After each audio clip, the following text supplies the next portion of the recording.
All those houses you rehab, you ain't pulling no permits. No, you didn't. Where? What house? All the inner city houses. In the beginning? In the inner city, you ain't pulling no permits. In the beginning? I'm gonna report you. I'm gonna report you. I'm gonna report you. You're lying, man.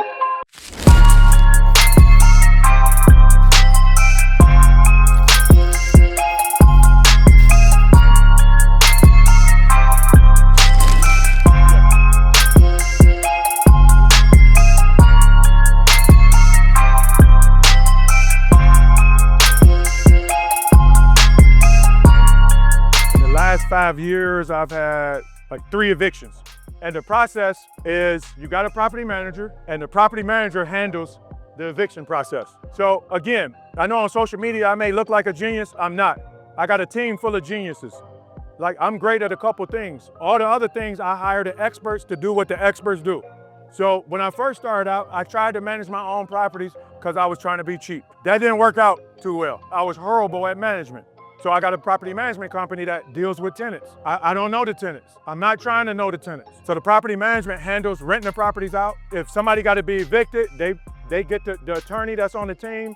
They go to court. I don't have to go to eviction court. Once they out, I don't have to go find another tenant. The property management company handles that. So my advice is hire the experts to do what the experts do. And you focus on whether it's raising capital and finding great deals. Let your team do the rest.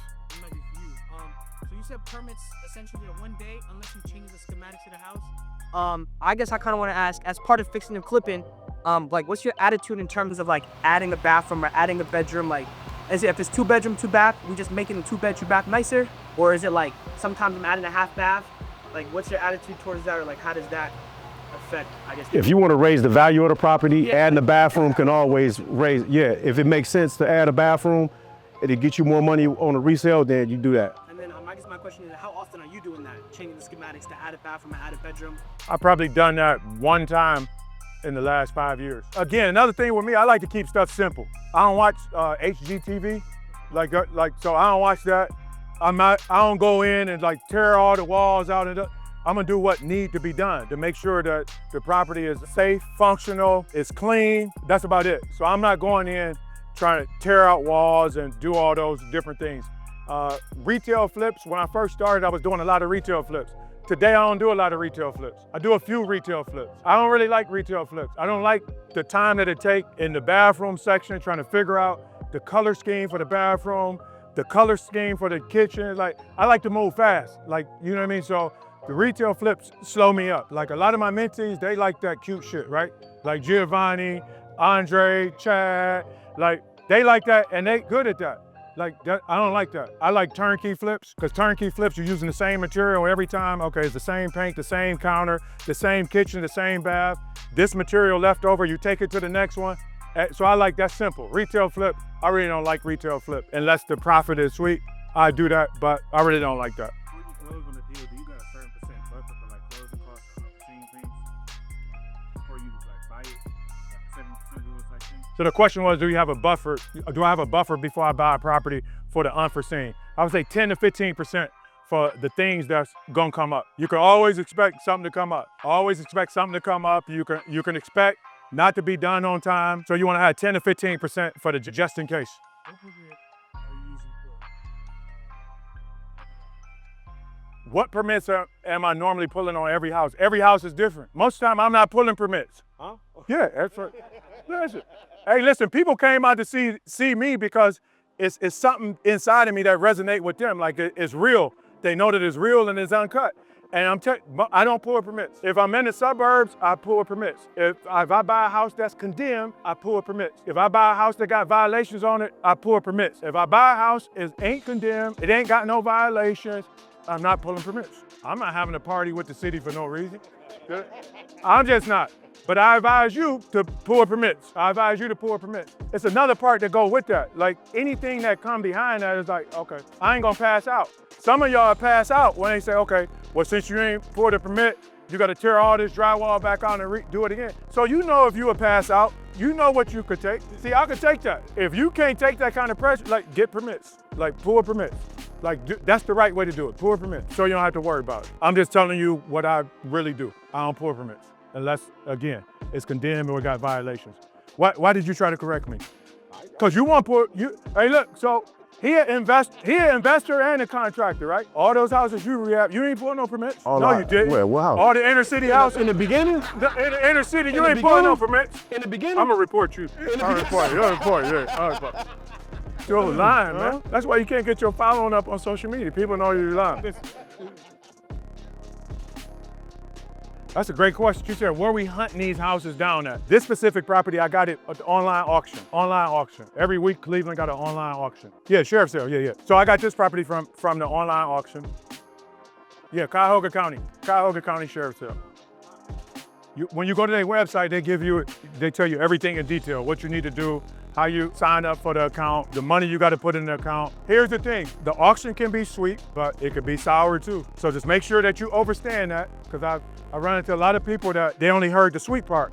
They mentor only talked about the sweet part. They got houses, and and then when they got to the house, half the house was there. My advice, if you're just starting out, don't deal with the auctions. Deal with properties that you could physically walk through until you get your reps up, until you get a little seasoned with understanding like what to look for, the numbers, how to calculate your costs. Because with the auction properties, you can't walk through them before you buy them. So you got to come up with your worst case scenario and your best case scenario in your head with doing a drive-by. I wasn't able to walk through this property before I bought it. So again, put auctions off until you got some reps under your belt with actually knowing what you're looking at and walking through actual properties. Another place I get properties in the Facebook groups, all the investor Facebook groups. That's where the wholesalers at, the investor Facebook groups. So you just got to go to Facebook, and then you just got to research all the investor Facebook groups in Cleveland, investor Facebook groups and the wholesaler investor groups in Cleveland. You join those groups, and then you start to get familiar with the people that's continually posting, and then you build relationships with those people. Another place I get properties is the MLS. You need a real estate agent to do that. Are the deals as plentiful as they was 5 years ago on the MLS? No, but do I still get deals off the MLS? Yes, I look at it every day. It's another thing, if you don't have the time to be at this every day, you probably should find something else to do. You're gonna be whining and complaining, talking about you can't find a house, while people finding houses every day. But the people that can only do it sometime or only do it when they feel like it, you're not gonna be able to find a house. For the people that's gonna get frustrated when a wholesaler don't call them back or when a wholesaler play games, you might as well find something else to do right now. Wholesalers gonna play games. That's what they do for a living. You gotta go through about 30 wholesalers to find one that's serious. 30, at least 30, to find one that's serious. Wholesalers don't care nothing about relationships. They transactional. I don't care what they tell you. You better research and check it out and vet them out. If a house worth 100, they're gonna tell you it's worth 300. If the house needs 20,000 in repairs, they're gonna tell you it's move-in ready. Don't trust wholesalers. So those are the places that I find deals. Oh, my other place is social media. But that happened over time by me being consistent on social media, just talking about real estate. People know me from real estate. So I'm top of mind when people have an opportunity that they want to sell, or somebody they know that want to sell a property. I'm top of mind, because you look at my page, it look like I do real estate. A lot of people that's talking about, people reach out like, man, I'm only 23, like I really want to get in the game. I go to their page, they're on the front porch, and they got AKs and switches and 40 ounce. I'm like, seriously. I'm like, man, I'm nervous looking at your page. Like, I don't want to do business with you. Got a shiesty mask on. Make sure your social media line up with what you say that you want. And it's just a matter of time before you start to attract those opportunities. Call the Cleveland Building Department. Oh, and the land bank. The land bank may own it. The land bank own a lot of land and vacant properties. You could just Google it. She said she got a field next to her 4 unit. She want to find out who own it or how she can acquire it. The answer was call the Cleveland Building Department or reach out to the Cleveland Land Bank. Between those two, you will get the answer. Question?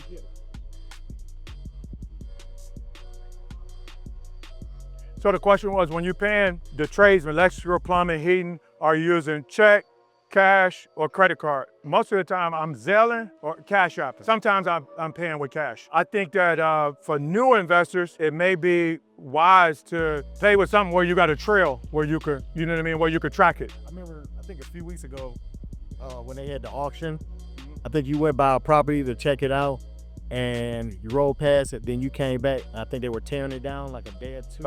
After that, always go back and double check property before you go and do an online auction. So the gentleman said, a couple of weeks ago, I posted a property that I was going to bid on the online auction. When I went back to the property, the house was gone and it was a bulldozer sitting on dirt. But when I went the week before, it was a property sitting there. But the day before the auction, I went back to do my drive-by to double check. And when I went back to do my drive-by, it was a bulldozer sitting there, the house was tore down. So again, that's why I say, don't start with auction properties. Yeah, you look online, the property is there, you'll Google it, because I've seen people do that too. They don't even go drive past the property, they'll look on Google and they'll see a property there and they bid on it. Somebody told me the following week that somebody was on an online auction, they paid $26,000. They thought a house was there. It wasn't a house there, they had tore it down.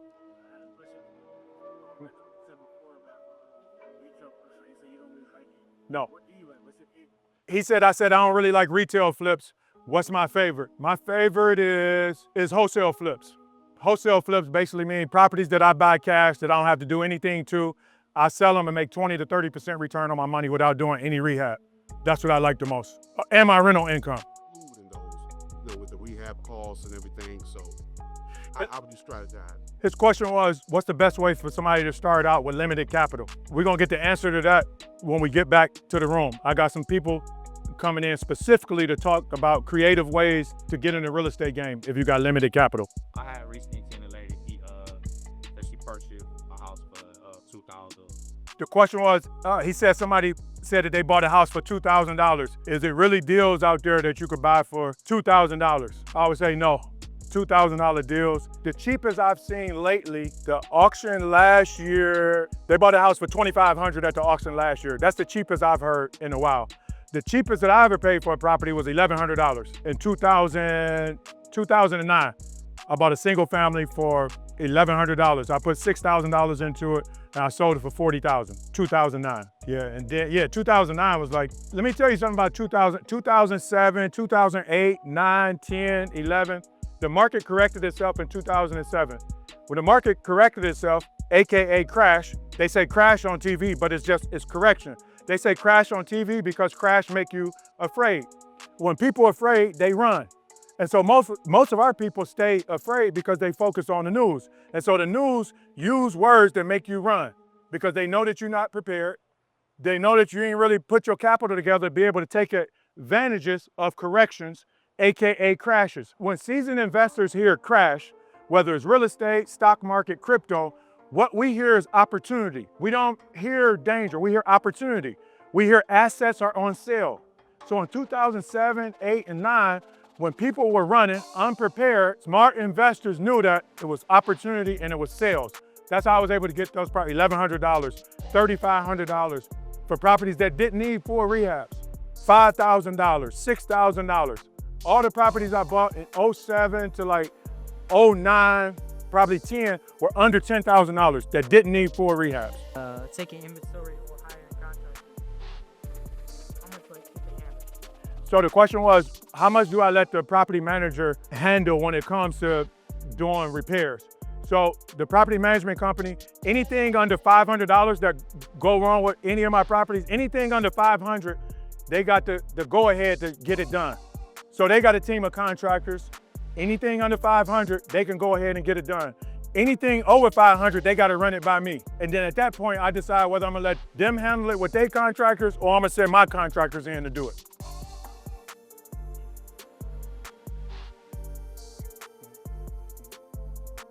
So the question was, the statement was, I called off a list of inner city zip codes. Can I repeat it again? Yes.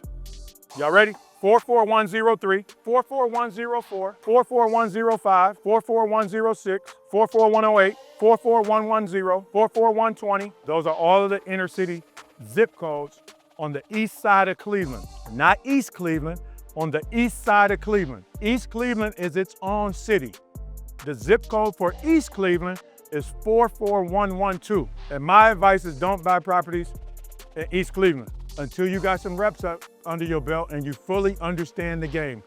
Don't buy properties in East Cleveland. The reason why I advise not to buy in East Cleveland because East Cleveland comes with its own set of rules. Let me just give you an example and then you all can make the determination of whether you want to try it anyway. The city of East Cleveland, when you go to their building department to pull permits, the roof is leaking, most of the floors are damaged, the back hallway is taped off with yellow tape. You can't walk down the steps. The staircase is gone. And these are the same people that's sending you out notices about violations on your house, taking you to court for violations. But when you walk in the inside of the building department in East Cleveland, it looked like it needed to be tore down. Anybody need any more reasons why they shouldn't buy in East Cleveland first? Yes. The question was, do I have my contractors walk through with me on each property before I purchase them?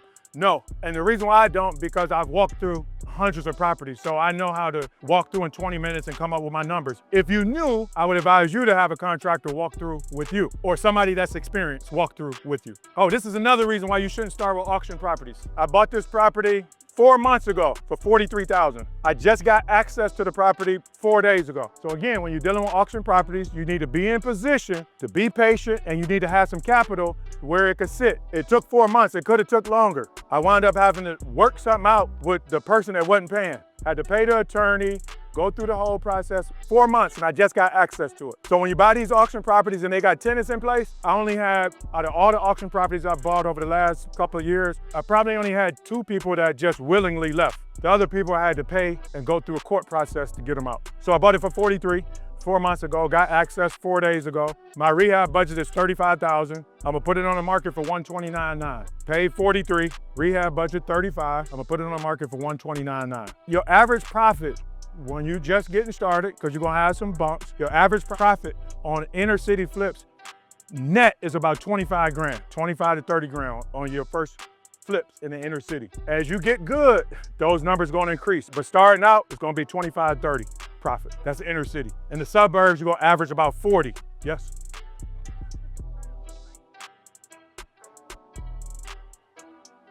Oh, the question was, how long do it take after the property is rehabbed, you put it on the market, how long do it take to sell? On an average, it takes 30 to 45 days. A couple of reasons why a property won't sell. When you list a property on the market and it's not moving, 2 reasons.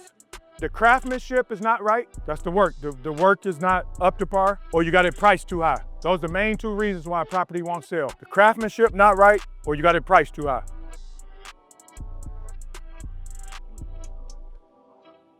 The question was, how did I come up with the sales price number? I came up with the sales price number after I had my real estate agent send me comps, comparable properties that sold in this area.